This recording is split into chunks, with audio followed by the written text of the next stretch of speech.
கர்த்தருக்கு ஸ்தோத்திரம். இன்றைய வசனம் யோவான் 15:16.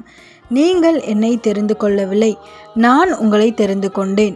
யோவான் 15:16. நீங்கள் என்னை தெரிந்து கொள்ளவில்லை, நான் உங்களை தெரிந்து கொண்டேன்.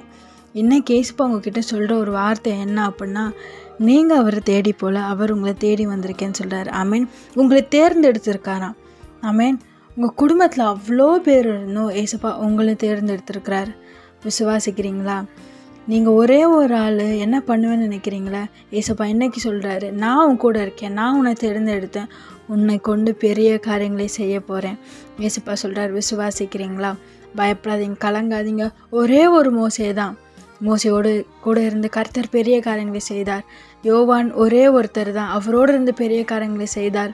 யோசுவா ஒரே ஒருத்தர் தான், அவரோடு கூட இருந்து பெரிய காரியங்களை செய்தார். இவங்க எல்லாரையுமே ஏசப்பா தேர்ந்தெடுத்தார். அவ்வளோ ஜனங்கள் இருந்தோம், அந்த ஜனங்கள்லேருந்து ஒரு காலத்தில் ஒருத்தரை தேர்ந்தெடுத்தார். அதே மாதிரி இப்போ உங்களை தேர்ந்தெடுத்திருக்கார், உங்கள் குடும்பத்தில் உங்களை தேர்ந்தெடுத்திருக்கார்.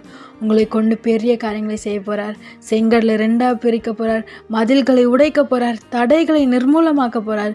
உங்களை கொண்டு அற்புதங்களையும் அடையாளங்களும் ஏசப்பா செய்ய போகிறார். பயப்படாதீங்க, கலங்காதீங்க. அவர் உங்கள் கூட இருக்கிறார். ஏன்னா அவர் உங்களை தேர்ந்தெடுத்திருக்கிறார். அதை விட அதிகமாக உங்களை நேசிக்கிறார். உங்களோடு இருந்து பெரிய காரியங்களை செய்வார். ஆமேன்.